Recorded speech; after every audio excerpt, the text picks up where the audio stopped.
अखिल विश्वाला सुख शांतीचा संदेश देणारे तथागत भगवान गौतम बुद्ध बोधिसत्व डॉक्टर बाबासाहेब आंबेडकर यांच्या विचारांना व प्रतिमेस पंचांग प्रणाम। नालंदा बुद्ध विहार विष्णुनगर दिघा नवी मुंबई या ठिकाणी आषाढ पौर्णिमा ते आश्विनी पौर्णिमा या 3 महिन्याच्या वर्षावास कालावधीमध्ये मिलिंद प्रश्न या ग्रंथाचे रोजना 8 वाजता वाचन होत आहे आणि आजच्या कार्यक्रमात उपस्थित सर्व उपासक उपासिका बालक तथा बालिका तुम्हा सर्वांच्या परी मंगल कामना व्यक्त करून मिलिंद प्रश्न या ग्रंथाच्या वाचनाला प्रारंभ करत आहे।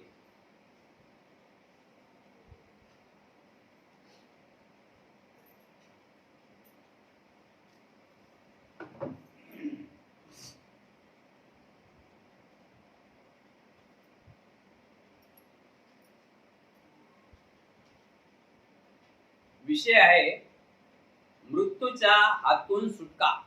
मृत्यूच्या हातून सुटका हा विषय आहे।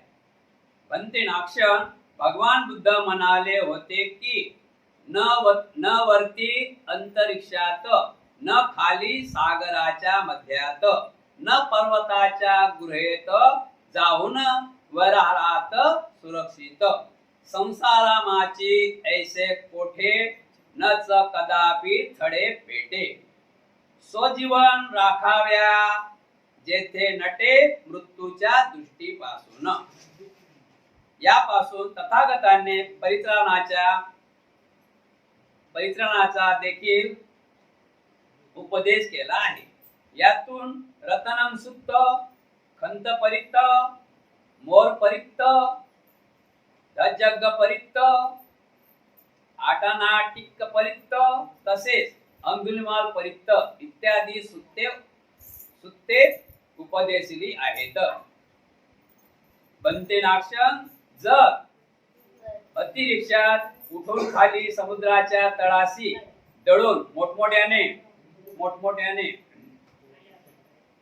बनते नाक्षण जर अतिरिक्षात उडून खाली समुद्राच्या तळाशी दळून मोठमोठ्या प्रासादावर चढून पर्वताच्या पठारावर जाऊन किंवा जंगली गुहेत लपून बसले तरी सुद्धा मृत्यूच्या जबड्यातून प्राणी मात्राची सुटका होऊ शकत नाही। तर मग परित्राणाचा पाठ खोटा ठरतो आणि जर परित्राणाचा पाठ केल्यामुळे मृत्यूपासून सुटका होत असेल तर अंतरिक्षात वर खाली समुद्रात तळादीमध्ये कोठेही दळून बसले तरी मृत्यूच्या हातून सुटका होऊ शकत नाही। म्हणजेच मृत्यूची नजर चुकवून स्वतःला सुरक्षित ठेवता येत नाही असे म्हणणे खोटे ठरते। हा देखील दुर्बोध प्रश्न आपल्या पुढे ठेवण्यात येत आहे। कृपया याही प्रश्नाचे आपण सविस्तर उत्तर द्यावे आणि धर्म विरोधकाचे तोंड बंद करावे। महाराज अतिरिक्षात वर किंवा खाली समुद्राच्या मध्यभागी कुठेही लपून बसले असता मृत्यूच्या हातून प्राणी मात्राची सुटका होऊ शकत नाही असे जे तथागतांनी म्हटले आहे ते यथार्थ आहे।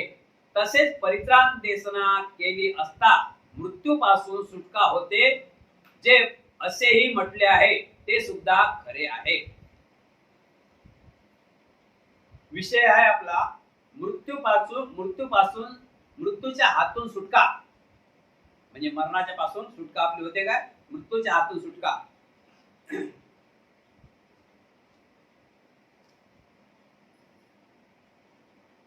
नाक्षण म्हणतात, महाराज म्हणतात बनते नाक्षण तुम्ही म्हणता की तथागत म्हणतात की परित्राण पाठ घेतल्याने मृत्यूचा धोका टळतो। परित्राण पाठ घेतल्याने मृत्यूचा धोका टळतो एवढी परित्राण पाठामध्ये पावर आहे, ताकद आहे। मृत्यू असा आहे की डोंगरावर बसलो तरी तो आपल्याला शोधते, गुहेत बसलो तरी तो आपल्याला शोधते, समुद्रात असलो तरी आपल्याला शोधते। म्हणजे म्हणण्याचा मतलब आहे सोन्याचा पिंजरा बनवला तरी मृत्यू आपल्याला शोधते, लोखंडाचा पिंजरा बनवला तरी मृत्यू आपला शोधते, म्हणजे मृत्यू आपल्या सोबत असते, फक्त तो दिसत नाही.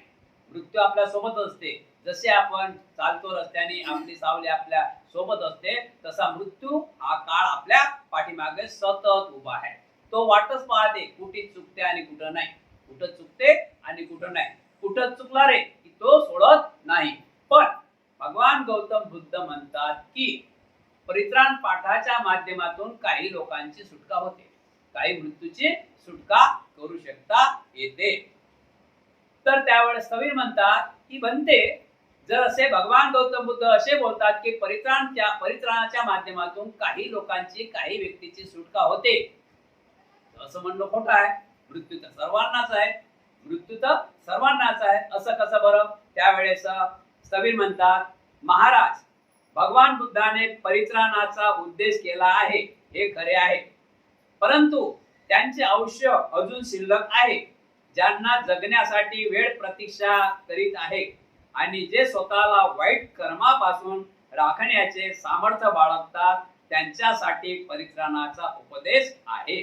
महाराज, ज्यांचे आयुष्य संपुष्टात आले आहे, त्यांचे आयुष्य वाढविण्यासाठी परित्राण पाठ मंगल गाथा, परित्राण पाठ मंगल गाथा नाही. महाराज, ज्या वृक्षाचे मुळे मृत्यूप्राय झालेली आहेत, ज्या वृक्षांची जीवनशक्ती नष्ट झालेली आहे, जो वाळून गेला आहे, जो कोमजून गेला आहे आणि फिक्का पडला आहे, त्या वृक्षावर हजारो घागरी पाणी टाकल्या तरी तो पल्लवित आणि रसरसित होऊ शकेल काय? त्याचप्रमाणे आयुष्य संपलेल्या लोकांना औषध किंवा परित्राण पाठ मंगल पाठ कितीही वाचू शकणार नाही, कोणी वाचू शकणार नाही. महाराज, या जगात जेवढ्या औषधांचा जड्या बुट्या आहेत, त्या सर्व आयुष्य संपलेल्या लोकांकरिता व्यर्थ आहेत. महाराज, ज्यांचे आयुष्य अजून स्वतःला वाईट कर्मापासून रोखण्याचे सामर्थ्य आहे, त्यासाठी परित्राण पाठाचा मंगल गाथाचा उपदेश भगवान बुद्धांनी केला आहे, कारण त्यांनाच परित्राण पाठ लाभदायक ठरलेला आहे. महाराज, शेतात जेव्हा पेरलेला धान्याचे उगवून हिरवे रोपटे होते, तेव्हा ते वाढण्यासाठी शेतकरी वारंवार पाणी देत असतात. पण एकदा पीक परिपूर्ण झाले की कापून खड्यात गंजी लावून त्यांची पावसापासून किंवा चोरापासून राखण करतात. त्याचप्रमाणे हे महाराज, ज्यांचे आयुष्य अजून शिल्लक आहे, ज्यांना जगण्याची वेळ प्रतिज्ञा करीत आहे आणि ज्यांच्या स्वतःला वाईट कर्मापासून दूर ठेवण्याचे सामर्थ्य आहे, अशा लोकांच्या परित्राणाच्या मंगल गाथा रक्षण करतात. त्यांनाच परित्राणाचा मंगल गाथेपासून अवश्य लाभ होतो. ज्यांचे आयुष्य संपले आहे, त्यांना त्यांचा काही उपयोग होत नाही. त्यावर नाक्ष, ज्यांचे आयुष्य पूर्ण झाले नाही ते तर जगणारच आहेत, आणि ज्यांचे आयुष्य पूर्णत्व संपलेले आहे ते तर मरणारच आहेत. तर मग औषध किंवा परित्राणाचा पाठ व्यर्थ समजला पाहिजे. महाराज, औषधाने आजार बरा झाल्याचे आपण कधी पाहिले आहे का? होय बनते, असे शेकड्यांनी मी पाहिले आहेत. महाराज, तर मग औषध किंवा परित्राण व्यर्थ आहे असे आपले म्हणणे चुकीचे ठरते.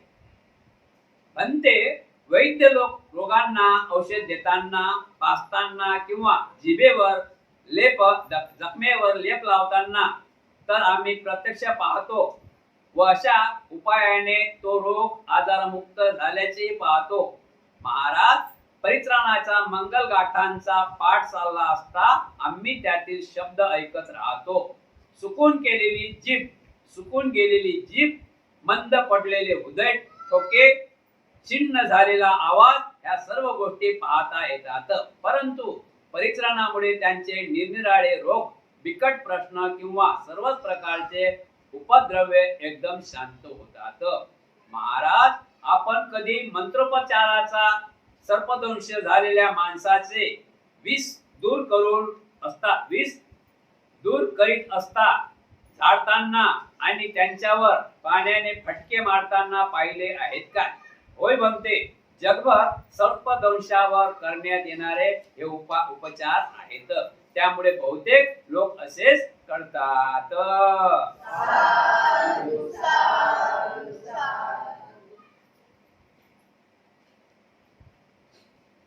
मृत्यूच्या हातून सुटका. प्रत्येकाला वाटते की आपल्याला मरण नाही आलं पाहिजे. प्रत्येकाला वाटते की आपल्याला मरण नाही आलं पाहिजे. सर्वांना वाटते की आपण जगलो पाहिजे, जगलो पाहिजे. वय झालं तरी जगलो पाहिजे. आजार तिसऱ्या टप्प्यात, चौथ्या टप्प्यात गेला तरी जगलोच पाहिजे, जगलोच पाहिजे, जगलोच पाहिजे, अशा प्रकारे.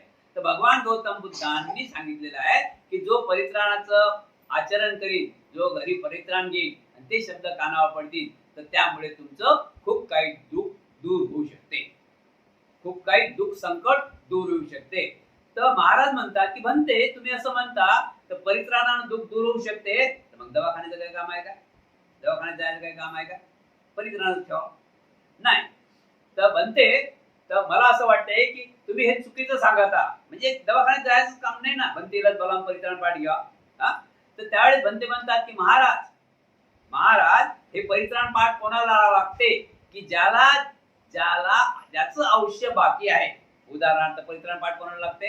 एक शेवटच्या क्षणाला नाही लागत, शेवटच्या क्षणाला नाही लागत. की ज्याला जगण्याची इच्छा आहे, 50 वर्ष 60 वर्षाचा व्यक्ती आहे, 80 वर्षाचा व्यक्ती आहे, त्याला काय, त्याला तो लागू करत नाही. त्याला तो लागू परित्राण पाठ लागू होऊ शकत नाही. पण तो सुद्धा लागते की त्याला काय वेदना होत नाही. त्याला काय होतात? परित्राण पाठ. भगवान गौतम बुद्धाच्या मुखातून निघालेला धम्म शब्द जरी आपल्या कानावर पडला तरी आपलं मन प्रसन्नता होते आणि त्यामुळे आपल्याला वेदना होत नाही. म्हणून परित्राण पाठ घरात घेणे हे खूप गरजेचं आहे. महाराज जास्त वयाचा माणूस असला की जो खरोखर त्याचं आयुष्य बाकी आहे, तो तगडा आहे, सर्व गोष्टीने परिपूर्ण आहे आणि काही आजारांना तो पडलेला आहे, त्याच्यासाठी हा परित्राण चांगला आहे. कारण की काय, की तो परित्राण ऐकून त्या माध्यमातून तो त्या रोगाला शांत करू शकते आणि तो आयुष्य पुढे जगू शकते. उदाहरणार्थ महाराज तुम्ही एक शेतकरी बघितला का? तो बघितला कसा काय? बघ शेतकरी बघा. तर शेतकरी पहिल्या पेरणी करते, पेरणी केल्यानंतर त्याच्यावर पाणी फवारे जे काय आहे ते किस्तकारी करते, किस्तकारी केल्यानंतर त्याची ते कापणी करते, कापणी केल्यानंतर धान्य कोठारानं भरते आणि धान्य कोठारानं भरल्यानंतर जे काय कचरा राहते त्याचा पेंड्या उभ्या करून जनावराला खाण्यासाठी शेतात असं थप्पी लावते. अशा प्रकारे परित्राण पाठ काम करत आहे की जो जो परित्राण ऐकेल तशा प्रकारे आपल्या आपल्या टप्प्याने तो विचार करत चालत असते. म्हणून परित्राण सुद्धा कामाचाच आहे. महाराज आपण एक लक्षात ठेवा. महाराज म्हणतात की बनते मग दवाचं काय काम आहे? दवाचं काय काम आहे? परित्राणच आहे. दवाचं काय काम आहे? मरणारा तर मरणारच आहे, मरणारा तर मरणारच आहे, यात काही शंका नाही. आपण बघतो तरुण व्यक्ती मरत आहेत, म्हाताराही मरत आहेत, बालपणही मरत आहेत, आजारपणाने मरत आहेत, मरणारा मरतच आहे. पण काहीतरी त्यामध्ये टक्के परित्राण पाठवण्याच्या माध्यमातून त्याला वेदना होत नाही. जाणारा तर जाणारच आहे पण त्याला वेदना होत नाही. तर महाराज म्हणतात की बनते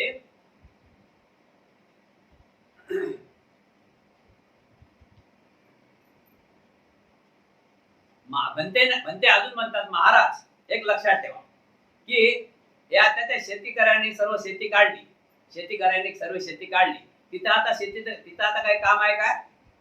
तिथं औषधाचं काय काम आहे काय? आता झाड काढले, ते शेती काढली, त्या शेती काढल्यानंतर त्या शेतातला माल काढल्यानंतर त्या ठिकाणी निंदन खुरपणचं काम आहे काय?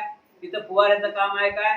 कारण काय की ते सर्व माल घरात आलेला आहे, तिथं दवाचं काय कामच नाही. एक अजून उदाहरण घेऊया की माणसाचा आजार बरा झाला, माणसाचा आजार बरा झाला, त्याला अजून दवा पाजून फायदा आहे काय? त्याला अजून दवा पाजून फायदा आहे काय? अशा प्रकारे भगवान गौतम बुद्धाच्या परित्राणाचा अर्थ महाराजांना समजावून सांगितलेला आहे. जसा जसा झाड सुकलेलं आहे, जसं झाड सुकलेलं आहे, कोंबलेलं आहे, त्याच्यावर किती घागरी पाणी टाका, किती हांडे पाणी टाका, ते जिवंत होऊ शकते काय? मग आता 80 वर्ष झाले त्याचा परित्राण पाठ घ्या की नका घेऊ, पण परित्राण पाठाचा एक पावर आहे, लक्षात ठेवा. परित्राण पाठामुळे वेदना कमी होतात. आणि बरेचसे लोक आम्हाला भिक्खू संघाला बोलावून शेवटच्या क्षणी जो व्यक्ती हात नाही हलवत, पाय नाही हलवत, बोलता येत नाही, चालता येत नाही, माणसं ओळखत नाही, तिथं त्यांच्या सह्या देऊन जिवंत असताना त्यांच्या बाजूने आम्हाला 5-6 भिक्खू लोकांना बोलावतात आणि तिथं महापरित्राण पाठ घेतात. त्या शब्दांनी त्या माणसाचा त्या चेतना जागते, त्यांना चेतना जागते, त्यांनी जागृत होते आणि ते सुद्धा नमामि नमामि करू शकतात, त्यांना वेदना होत नाहीत. परित्राणाचा प्रताप. महाराज, औषध किंवा परित्राणाने काही होत नाही. महाराज, औषध किंवा परित्राणाने काही होत नाही असे जे आपण म्हणता ते तर आपोआपच खोटे ठरते. महाराज, एखाद्या व्यक्ती संबंधी परित्राणाच्या मंगलगाथा म्हटल्या असता त्यांच्या चावा घेण्यासाठी अंगावर धावून आलेला साप देखील उघडलेले तोंड आपोआप बंद करील व जाऊ शकणार नाही. चोरांनी मारण्यासाठी उभारलेली काठी आपोआपच खाली पडेल व ते त्यावर प्रेम करू लागतील. खडबडलेला हत्ती सुद्धा जवळ येताच आक्रमकपणे जागीच थांबेल. उफाळलेल्या अग्नीचा ज्वाला त्याच्या जवळ पोहोचण्यापूर्वीच विझून जातील. विष सुद्धा पोटामध्ये गेले तरी ते निरुपद्रवी ठरू शकेल. निरुपद्रवी ठरून शरीर पोषणाचे काम करील. मारण्याच्या इच्छेने धावून आलेला मारकरी देखील जवळ येताच सेवकाप्रमाणे नम्र होईल. जाळ्यात सापडलेला असता देखील तो त्यातून सुरक्षित बाहेर पडेल. अशी या परित्राणामध्ये ताकद आहे. यातला आपण एक आपल्याला सर्वांना माहितीसाठी एक बोध आहे. अजातशत्रूचा नालागिरी नावाचा हत्ती होता. अजातशत्रूचा राजगृहामध्ये अजातशत्रूचा नालागिरी नावाचा हत्ती होता आणि त्या हत्तीला कोणी नशा पाडली देवदत्तानी आणि सिद्धार्थ गौतमावर तो हत्ती मारण्यासाठी सोडला. तर भगवान बुद्धाच्या मुखातून शब्दात भगवान बुद्धाच्या मुखातून निघालेले शब्द परित्राण पाठच शब्द बुद्धाच्या मुखातून धम्म त्या मुखातून निघालेल्या शब्दामुळे तो नालागिरी नावाचा हत्ती सुद्धा भगवान गौतम बुद्ध जोड आला आणि खाली पाय करून पंचांग प्रणाम केला. जर कोणी मारायला जरी आलं तरी तो परित्राण पाठ जर आपला चालू असला, आपलं मन परित्राण पाठानं काय होते, पहिली गोष्ट लक्षात ठेवा, आपलं मन स्वच्छ होते. आपण एक बघत आहोत युट्यूबवर जास्त बघत आहोत, काही मुस्लिम बांधव आहेत बघा, आणि ते काही पडतात पोलीस मागा लागतात, ते पटकन आथरतात. बघितलं ना कुठं पटकन आथरतात, ते त्यांच्या नमाज चालू करतात. तर ते पोलीस पण त्याला हात लावू शकत नाही. बघितलं ना, व्हॉट्सअपवर बघितलं ना, पोलीस पण त्याला हात लावू शकत नाही. अशा प्रकारे परित्राणामध्ये ताकद दाखवलेली आहे. म्हणून परित्राण पाठ घरात घेणे आपलं चांगलं आहे. परित्राणामध्ये काय सांगितलं आहे? अनेक परित्राण आहेत. परित्राणामध्ये काय सांगितलं आहे? पंतजी नेहमी म्हणतात, तुमच्या घरातील सर्व विघ्नांचा नाश हो. तुमच्या घरातील सर्व विघ्नांचा नाश हो. तुमच्या घरातील सर्व दुःखांचा नाश हो. तुमच्या घरातील सर्व रोगांचा नाश हो. तुमच्या घरातील सर्व भयाचा नाश हो. तुम्हा सर्वांना दीर्घायुष्याचा लाभ हो. तुम्हा सर्वांच्या इच्छा आकांक्षा पौर्णिमेच्या शीतल चंद्राप्रमाणे पूर्ण हो आणि बुद्ध बलाने, धम्म बलाने, संघ बलाने तुम्हा सर्वांचे कल्याण. म्हणतात ना बंतेजी, कालच आपण विषय बघितला आहे अंगुलीमाल नावाच्या डाकूचा. काल विषय झाला आहे कोणाचा? अंगुलीमाल नावाच्या डाकूचा विषय झालेला आहे. काय झालं? अंगुलीमालच्या डाकूनं काय केलं की ते श्रावस्तीमध्ये भिक्षा मागत चालले होते आणि त्या श्रावस्तीमध्ये एक मुलगी 9 महिने 9 दिवस त्या मुलीला पूर्ण झाले होते आणि तिला बाळपणाच्या वेदना होत होत्या. काय म्हटलं तिथं जाऊन? अंगुलीमाला तिथं जाऊन काय म्हटलं की हे भगिनी, मी माझा जन्म झाला तेव्हापासून मुंगीची सुद्धा हत्या केली नाही. त्या सत्कर्माने तुझं मंगल हो. बाळाला जन्म झाला एवढी ताकद या शब्दात आहे. म्हणून परित्राण पाठ घरात घेणे गरजेचं आहे. पौर्णिमा आहे, अमावस्या आहे, कारण तर पाहिजेच ना. एक पौर्णिमा आहे, एक अमावस्या आहे, 2 अष्टमी आहेत. आपण जागृत राहायला पाहिजे. परित्राण पाठ नाही घेतला, परित्राण पाठ घेतला पाहिजे. आज आपण दसऱ्या दिवशी बघतो, दिवाळी दिवशी बघतो, कोणी म्हणतात आम्ही बघतो काय चाललं, दसरा काढतो, काय काढतो, दिवाळी काढतो, बरोबर आहे ना. काय काढतो? दसरा काढतो. दसरा काढतात काय? दसरा एक जण काढले जाते काय? पण ते मन आहे. दसरा काढतो म्हणजे त्यांच्या घरातली स्वच्छता करतात, घाण काढतात. नाही घाण नाही, दसरा मग काढतो म्हणता आहे ना. घाण काढतात, स्वच्छ करतात. जसं तुम्ही दसरा काढता, घाण स्वच्छ करता घरातली, तर साफ परित्राण पाठ तुमच्या घरातलं सर्व वातावरण साफ करते. म्हणून आपण परित्राण पाठ घेतला पाहिजे. तिला बघायला पाहिजे, परित्राण पाठ घेतलं पाहिजे. ठीक आहे. आता दुसरा विषय आहे मोर परित्ता. मोर परित्ताची कथा. मोर परित्ताची कथा. महाराज एका पारध्याने 700 वर्षापर्यंत एका मोरास आपल्या जाळ्यात पकडण्यासाठी अवरहित प्रयत्न केले, परंतु तो मोर परित्राणाच्या मंगलमय गाथेचे स्मरण करीत असल्यामुळे त्यास तो पारधी आपल्या जाळ्यात पकडू शकला नाही. पण जेव्हा त्याने परित्राणाचे स्मरण करणे सोडून दिले त्याच दिवशी त्या जाळ्यात अडकून पडला. हे आपण ऐकले आहेत काय? महाराज आपण ऐका की एक मोर आहे ना, एक मोर एका पारधीला तो एक मोर 7 वर्षी त्याने तकलीफ दिली. तो हातीच लागेना. तो मोर तो हातीच लागेना. तो का हाती लागेना? की तो परित्राण पाठाच्या माध्यमातून होता, परित्राण पाठ म्हणत होता, म्हणून तो हाती लागेना. आणि ज्यावेळी त्याने परित्राण पाठ म्हणणं सोडलं त्याच दिवशी तो त्या जाळ्यात अटकलेला आहे. महाराज हे तुम्ही ऐकले आहे काय? महाराज म्हणतात होय बनते, ही गोष्ट खरी आहे. महाराज तर मग औषध पाण्याने किंवा परित्राणाने लाभ होत नाही असे आपले कथन आपोआपच खोटे ठरते. तुम्ही म्हणता की औषधाने किंवा परित्राण पाठाने लाभ होत नाही, जसे आपले कथन आपोआपच खोटे ठरते. लाभ होते, प्रत्येकाला लाभ होते, पण लाभाची तयारी पाहिजे ना. लाभाची तयारी पाहिजे. आता शेवट आहे आणि तिथे तुम्ही किती भिक्खू बोलावले, होईल का लाभ? नाही होणार. अशा प्रकारे दानवाची कथा. दानवाची कथा. महाराज आपल्या पत्नीला सुरक्षित ठेवण्यासाठी तिला एका पिटाऱ्यात बंद करून एका दावणाने तो पेटारा गाडून टाकला होता. याचप्रमाणे तो तिला आपल्या हृदयात घेऊन फिरत होता. तथापि विद्याधराने त्याच्या तोंडातून त्याच्या उदरात प्रवेश मिळवला आणि तेथे त्यांच्या पत्नीस रतिक्रीडा करू लागला. दावणाला जेव्हा हे समजले तेव्हा त्याने तो पेटारा ओढून बाहेर काढला. त्याबरोबर विद्याधर पडून गेला. असे तुम्ही कधी ऐकले आहेत काय? होय बनते, असे मी ऐकले आहे. ही घटना तर देवसाहासह सर्वच लोकांना पसरलेली आहे. महाराज परित्राणाच्या शक्तीमुळे विद्याधर दानवाच्या हाती लागला नाही व तो वाचला. होय बनते, हेच खरे आहे, हेच खरे आहे. दुसरा विषय आहे विद्याधराची कथा. विद्याधराची कथा. महाराज परित्राण देसना पाठ करणे मोठे फलदायक ठरते.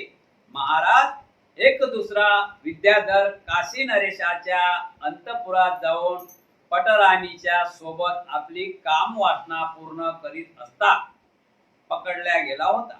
परंतु त्याने आपल्या मंत्रबळाने परित्राण स्मरणाने तेथून आपली सकुशल सुटका करून घेतली. असे तुम्ही ऐकले आहेत काय? होय बनते, ही सुद्धा मी ऐकलेले आहे. महाराज परित्राणाच्या बळीनेच तो असा करू शकला की नाही? होय बनते. महाराज यावरून हेच सिद्ध होते की परित्राणात महान शक्ती आहे. बनते नाक्षण, परित्राणाने सर्वच लोकांचे रक्षण होते काय? नाही महाराज, परित्राणाने सर्वच लोकांचे रक्षण होत नसून काहीचे होते आणि काहीचे होत नाही. भगवान बुद्धाचा धम्मच आहे. भगवान बुद्धाचा धम्मच आहे. इथं तुम्ही 3 महिने आले विहारात, तुमचं मंगल नाही. एक लक्षात ठेवायचं. तुम्ही 7 वाजतापासून 9:30 वाजेपर्यंत आले तरी तुमचं अजिबात थोडंही मंगल नाही. थोडंही मंगल नाही. फक्त इथं बनते सांगतात तसं आले तर मंगल आहे. कोणत्या गोष्टी करायला पाहिजे? इथं आल्यानंतर, इथं विहारात आल्यानंतर काय काय करायला पाहिजे? तुम्ही घरून येता तर गेटवर आले तुम्ही पहिले काय करता? तिथं चपला काढता. जशा चपला काढल्या तसे तुम्ही स्वतः मनानं, काया वाचा मनानं निर्मळ व्हायला पाहिजे. काया वाचा आणि मनानं निर्मळ व्हायला पाहिजे. मी जास्त शिकेल आहो, मी लय पैशावाला आहो, मी अध्यक्ष आहो, हा मी सचिव आहो, हा मी याचा कार्यकर्ता आहो, मला पुढचीच पाहिजे, मी त्याचा कार्यकर्ता. हे इथं सर्व भेटेल, पण त्या व्यक्तीला उलट्या घागावर पाणी टाकल्यासारखं. मग तो कोण येतो? मग मटकं भरायचं असेल तर इथं कसं यायला पाहिजे? रिकामं घेऊन. काही डोक्यात पाहिजे नाही. कसं मटकं पाहिजे? रिकामं मटकं घेऊन, म्हणजे आपण स्वच्छ मनाने इथे यायला पाहिजे. हा आता प्रश्न असा पडला की अनेक ठिकाणी आम्हाला उपासिका म्हणतात की बनतेजी 3 महिने वर्षात चालते. किती महिने वर्षात चालते? 3 महिने. 3 महिन्याचे दिवस किती झाले? 90 दिवस. 3 दिवसात तिथे 90. आता 90 दिवस झाले. 90 दिवस झाले आता पक्के. आता 90 दिवसांत तुम्हाला रोजचे किती घंटे भेटतात? तुम्हाला 1.5 घंटा. 8 ते 9:30 1.5 घंटा. त्या 1.5 घंट्यात आपला ग्रंथ किती टाइम चालते? 45 मिनिट. बाकी ह्यू हा. आता 45 घंटे चालते. तर तुम्ही एक लक्षात ठेवा, तुम्ही 9 महिन्यात 3 महिन्यातून किती घंटे विहारात आहे? एका दिवसाला 1.25 घंटा. म्हणजे आपण 1 घंटा धरूया, तर आपण तुम्ही किती घंटे आले? 90 घंटे आले. किती घंटे आले? 90 घंटे. त्या 90 घंट्यातून तुम्ही जे घ्यायचं आहे ते घेत नाही. म्हणून काय की परित्राण पाठाने सर्व लोकांचे रक्षण होत नाही. जो चाहे मनात पण तयारी पाहिजे, मनाची पण तयारी पाहिजे, मनात पण भावना निर्माण पाहिजे. मनात पण भावना निर्माण झाली पाहिजे, तर तुमचं मंगल होईल, नाही तर काही मंगल होणार नाही. दुसरी गोष्ट, इथं जे ऐकलं ते जसं त्या तसंच. इथले शब्द आहेत ना, हे आजकालचे शब्द नाही. 2568 सालाचे शब्द आहे. किती सालाचे शब्द आहे? 2568 सालाचे.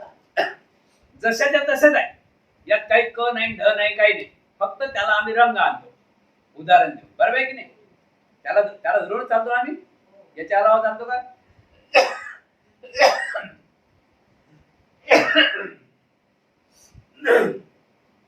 तर जे बनती सांगतील त्याच्यावर तुम्ही जर आचरण करसान घरी जाऊन परिपूर्ण, तर आपला विजय आहे.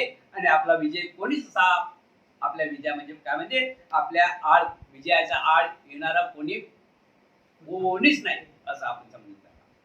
आपल्या आड काय येते की आपण खूप अभ्यास समजतो, आपण श्रीमंत समजतो, आपण काही नेतेगिरी समजतो, त्यामुळे आड येते. म्हणून हा धम्म खूप चांगला आहे, खूप छान आहे, सर्वांसाठी चांगला आहे. परित्राण पाठ हा सर्वांसाठी चांगला आहे.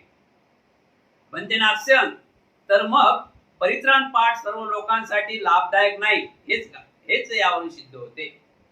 प्रश्न काय? महाराज, परित्राण पाठाने सर्व लोकांचे रक्षण होत नसून काहीचेच होत असते. आता तुम्ही सर्व 100 मुलं आहेत शाळेत, 100 मुलं पास होतात का त्या वर्गातले? 100 मुलं पास होतात का?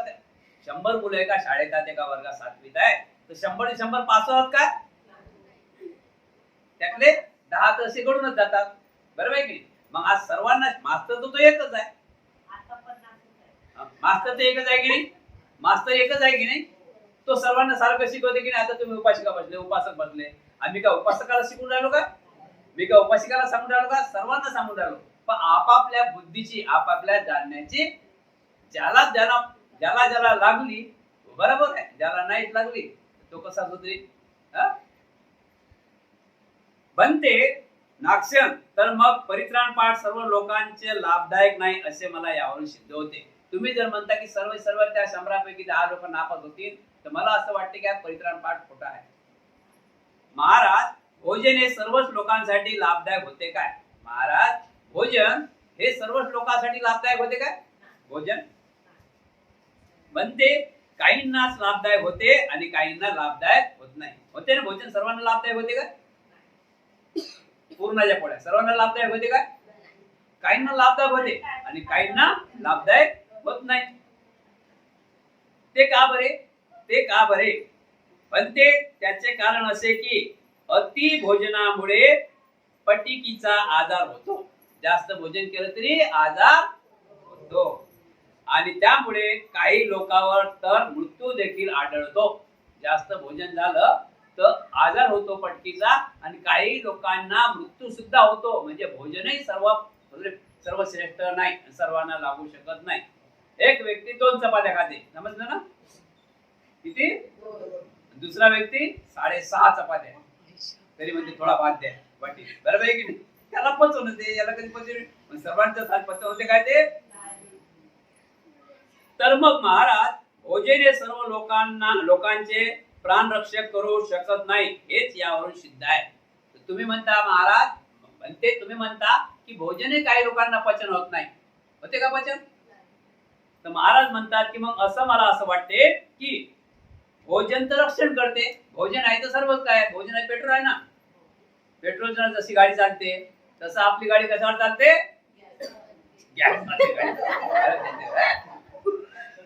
आपली गाडी कशावर चालते? भोजनावर चालते ना. आपली गाडी कशावर चालते? भोजनावर. म्हणून भोजन हे रक्षक आहे. पण ते नाक्षण 2 कारणामुळे भोजन माणसाचे प्राण हरण करू शकते. किती कारणामुळे? 2 कारणामुळे 2 कारणामुळे भोजन माणसाचे प्राण हरण करू शकते. 2 कारणामुळे. ते कारण बघूया कोणते? प्रमाणापेक्षा अधिक भोजन केल्यामुळे, प्रमाणापेक्षा अधिक भोजन केल्यामुळे, पचनशक्ती बंद पडल्यामुळे, पचनशक्ती बंद पडल्यामुळे आजारात पचनशक्ती चालते काय? त्याच्या जो खूप काही ताट भरून न्या खाते काय? तो का खात नाही तो आजारी व्यक्ती? की त्याची पचनशक्ती बंद पडलेली असते, त्याला खावं वाटत. आणि प्रमाणापेक्षा जास्त खाल्लं ते भोजन वाईटच उपकार करणार आहे. म्हणून नाक्षण जीवदान देणारे भोजन देखील त्यांचा दुरुपयोग केल्याने जीवनोपयोगी असं बीज बनते. भोजन सुद्धा बीज बनते, म्हणजे त्याला पण नेमानं खावा लागते. म्हणून आपल्या धर्मामध्ये काय सामान्य काय सांगितलं? 75% खायचं. काय किती खायचं?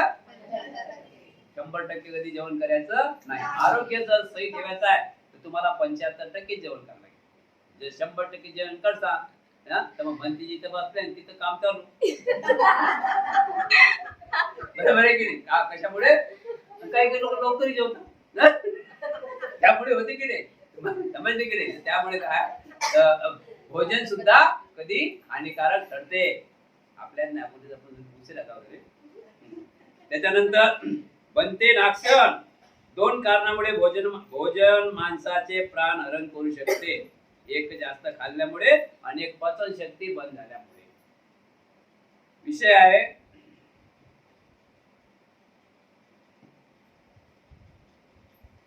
परित्राण लाभदायक ठरण्याचे 3 कारणे. परित्राण पाठ लाभदायक ठरण्याचे 3 कारणे. किती कारणे आहेत? 3. याप्रमाणे महाराज, परित्राणाने सर्वांचे रक्षण होत नाही, तर काहींचे होते आणि काहींचे नाही. महाराज, 3 कारणाने परित्राणा रक्षण कार्यात सफल होऊ शकत नाही. एखाद्या कर्मफळाच्या मध्येच बाधा पडल्यामुळे, वाईट पाप कर्माचे विघ्न बाधक झाल्यामुळे, परित्राणाच्या मंगल गाथावर विश्वास नसल्यामुळे, महाराज परित्राणाच्या मंगल पाठात रक्षण करण्याचे बळ असून देखील ते व्यर्थ जाण्यास लोकांचे मनने ज्यांचे स्वतःच कर्म देते आड येते त्यांच्याच कर्माचा हा परिणाम आहे.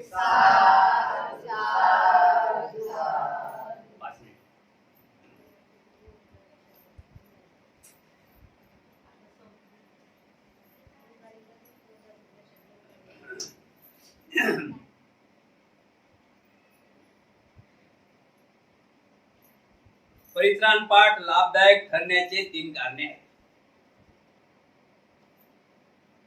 जो परित्राण घेतला तर तो घरात समजणारे पाहिजे ना, परित्राण चालू आहे म्हणून समजणारे पाहिजे की माझ्या घरी परित्राण घेतला. बरोबर आहे की नाही? बघा, हा धम्म मनावरच आहे. बरं, इथं काही नीळ नाही की काही कुंकू गुलाल नाही तुमच्या डोक्याला लावला की तुम्हाला माहित पडेल धम्म मायात म्हणून. धम्म हा आचरणातून निर्माण करायला लागते का? धम्म हा मनातून निर्माण करायला लागते. त्याच्यावर तुमची विश्वास पाहिजे, श्रद्धा पाहिजे. त्याच्यावर तुमची विश्वास पाहिजे, श्रद्धा पाहिजे, तर तो लागू होते. विश्वासच नाही, श्रद्धा नाही, तर मग किती घे पाली भाषा म्हणा की मराठी भाषा म्हणा, काही फायदा होत नाही. दुसरी गोष्ट, आपल्या कर्माच्या फळामुळे सुद्धा त्यामध्ये बाधा येते. तुम्ही काय हत्या करून म्हणता म्हणतीची त्याचं पाप निवारण करा, होईल काय? पाप ते पाप. तिसरा आहे कर्माचे विघ्न बाधक झाल्यामुळे सुद्धा आहे. कर्माचे विघ्न बाधक झाल्या सुद्धा त्याचा लाभ होत नाही. महाराज उदारात सामावल्यापासून, महाराज हृदयात सांभाळण्यापासून आई मुलाचे रक्षण करते. हृदयात सांभाळण्यापासून आई मुलाचे रक्षण करते. अत्यंत सावधपूर्वक त्याला जन्म देते. त्याचे मलमूत्र इत्यादी काढून त्याला स्वच्छ करून त्याच्या अंगाची शुद्ध सुगंधादी द्रवाने मालिश करून देते व त्याला मोठ्या ममतेने लहानाचे मोठे करते. आणि समजा त्याला एखाद्या दुसऱ्या माणसाने कधी रागावले की मारले तर ती त्याच्यावर रागावते व आपल्या मुलाचा पक्ष घेते. एवढ्यानेच ती थांबत नाही तर त्याच्या अंगावर धावून जाते व त्याला पकडून गावप्रमुखाकडे घेऊन जाते व आपल्या मुलास अकारण त्याने मारल्याबद्दल तत्कार करते. परंतु जर का तिच्या मुलाचे लफंगिरी उडांगडी केली असले किंवा त्या वेळेवर घरी परत येत नसेल तर ती स्वतः त्याला शिक्षा करते. महाराज अशा प्रकारे शिक्षा केल्यानंतर तो मुलगा सुद्धा तिला गाव प्रमुखाकडे घेऊन जातो. काय विषय आहे? परित्राण पाठ लाभदायक ठरण्याचे 3 कारणे. दुसरा विषय दिला आहे की महाराज एक आई परित्राण पाठ लाभदायक ठरण्याचे कारणे. दुसरं उदाहरण दिलं आहे सविनांनी की महाराज आपण एक लक्षात ठेवा, एक आई आहे. एक आई आपल्या हृदयात बाळाला जन्म देते.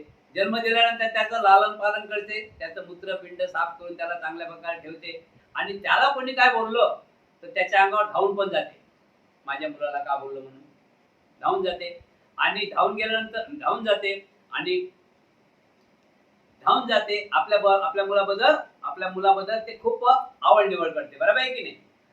आणि तसंच एखाद्या दुसऱ्या व्यक्तीनं त्या मुलाला मारलं तर ते काय करते? पोलीस स्टेशनला तत्काळ घेऊन जाते माझ्या मुलाला मारलं म्हणून. आणि जर का त्या आईचा मुलगा लफडेबाज माहिती आहे ना, लफडेबाज असला, मग ते लफडेबाज असला तर ते चौकात नेते काय, पोलीस स्टेशनला नेते काय, ते काय करते? त्याला घरी फटके मारते. म्हणून पोलीस स्टेशनला नेत नाही. म्हणून सर्वात परित्राण पाठ लाभदायक नाही.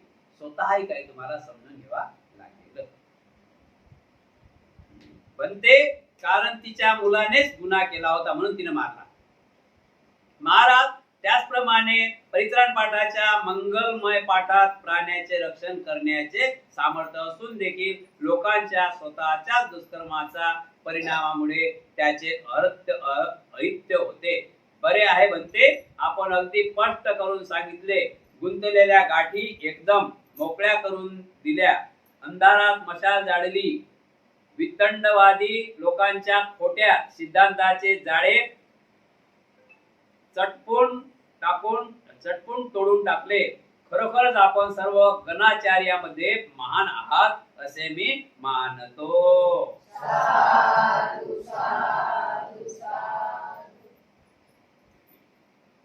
उद्याचा विषय आहे भगवान बुद्धांना पिंडपात मिळाले नाही.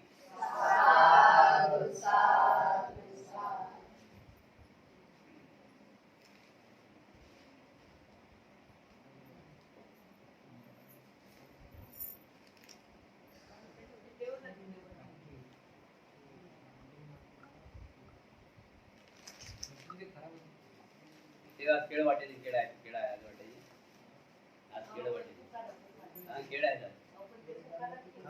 कुणी आणले ते कुणी दिले ते सांगा. नाव सांगा, हात वर करा. अहो ते बॉक्स मध्ये ढवळेताईने संघासाठी अल्पाहार आणलेला आहे. ढवळेताई उपासिका ढवळेताई यांनी संघासाठी अल्पाहार आणलेला आहे. सर्वांनी साधुकार देऊन त्यांचं स्वागत करावं.